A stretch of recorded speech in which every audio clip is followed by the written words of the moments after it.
Hello defence listeners, स्वागत है आप सबका एक और नए वीडियो में जिसमें हम बात करने वाले हैं तेजस और Su-30 MKI के बीच के गैप फिलर एयरक्राफ्ट की, यानी कि F-21 की। ऐसा लॉकहीड मार्टिन इंडिया के वाइस प्रेसिडेंट द्वारा बोला गया है कि लॉकहीड मार्टिन का जो F-21 फाइटर जेट है वो भारत के लाइट वेट फाइटर जेट तेजस जो कि 14 टन तक के पेलोड को कैरी कर सकता है, तेजस MK2 जो कि 17.5 टन तक के पेलोड को कैरी कर सकता है और रफाल जो कि 24.5 टन तक के पेलोड को कैरी करने में सक्षम है। वहीं Su-30 MKI जो कि 34.5 टन तक के पेलोड को कैरी कर सकता है। तो तेजस और Su-30 MKI के बीच के गैप को फिल करने के लिए परफेक्ट है, क्योंकि F-21 21 टन तक के पेलोड को कैरी करने में सक्षम है। वहीं इसकी जो लाइफ साइकिल कॉस्ट है वो वर्ल्ड में मौजूद सभी ट्विन इंजन फाइटर जेट से 30% तक कम है। जैसा कि आप सबको पता है कि F-21 IAF के MMRCA 2.0 फाइटर जेट प्रोग्राम में हिस्सा ले रहा है, तो लॉकहीड मार्टिन द्वारा इसे ऐसा प्रमोट किया जा रहा है जैसे F-21 को भारत के लिए ही स्पेशली बनाया गया हो। तो आइए इसके गुड और बैड्स को देखते हैं, फिर आप सब कमेंट करके बताना कि क्या IAF को F-21 परचेज करना चाहिए या नहीं।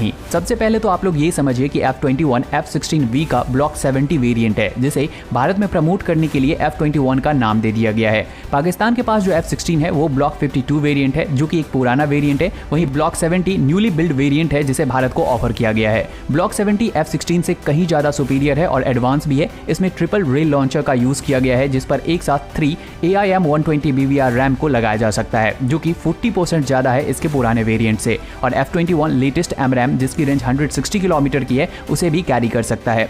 मतलब लॉकहीड मार्टिन द्वारा इसे पाकिस्तान के पास मौजूद F-16 ब्लॉक 52 से सुपीरियर बताने की कोशिश की गई है और ये है भी। वहीं एरो इंडिया 2023 में F-16 का फुल कॉकपिट डेमोन्स्ट्रेशन भी किया जाएगा। वहीं F-21 के डेरिवेटिव और वर्ल्ड के सबसे पावरफुल फाइटर जेट F-35 को भी लाया गया है और हो सकता है कि इंडियन एयरफोर्स को इसे MMRCA 2.0 में ऑफर भी किया जाए, जिसके ऊपर एक डिटेल वीडियो इसी चैनल पर अपलोडेड है और आप उसे आई बटन पर दिए गए लिंक को क्लिक करके देख सकते हैं। तो ये सब तो लॉकहीड मार्टिन का एक व्यू था जहां इसे बेस्ट बताने की कोशिश की जा रही है। पर आइए अब थोड़ा सा इंडियन एयरफोर्स का पर्सपेक्टिव समझते हैं। तो F-21 एक single engine medium wait fighter jet है जिसमें F-16 से ज्यादा पावरफुल रडार का यूज किया गया है, लेकिन सेम कैटेगरी में भारत इंडिजीनियस तेजस MK2 बना रहा है और ये भी medium wait single engine fighter jet है जो कि इंडिजीनियस उत्तम MK2 रडार से इक्विप्ड होगा। तो अगर इंडियन एयरफोर्स 114 F-21 को परचेज करती है तो फिर तेजस MK2 के जो 6 स्क्वाड्रन को परचेज करने की प्रॉमिस की गई है वो नहीं हो पाएगी। MMRCA 2.0 एक medium weight multi role fighter jet program जरूर है, लेकिन इंडियन एयरफोर्स इसके थ्रू एक ट्विन इंजन वाले 4.5 जनरेशन के फाइटर जेट को एक्वायर करना चाहती है, क्योंकि हमारी नीड ही ट्विन इंजन वाले फाइटर जेट की है और एयरफोर्स के लिए ट्विन इंजन वाले फाइटर जेट का कोई भी प्रोग्राम इस वक्त हमारे कंट्री में नहीं चला जा रहा है। ट्विन इंजन की कैटेगरी में भारत इंडियन एयरफोर्स के लिए M का ही बना रही है, जो कि एक 5th जनरेशन का फाइटर जेट है। वहीं नेवी के लिए जो TEDBF बनाई जा रही है, तो हो सकता है कि आगे चलकर इसे इंडियन एयरफोर्स के लिए कॉन्फ़िगर कर दिया जाए। साथ ही जहां तक वेपन पैकेज की बात है तो भारत ऑलरेडी सभी रेंज के वेपन को डेवलप कर चुका है, चाहे वो बियॉन्ड विजुअल रेंज के अस्त्रा हो, अस्त्रा 2 हो, एंटी रेडिएशन मिसाइल हो, गाइडेड बॉम्ब हो, अनगाइडेड बॉम्ब हो या फिर air to ground supersonic cruise missile हो।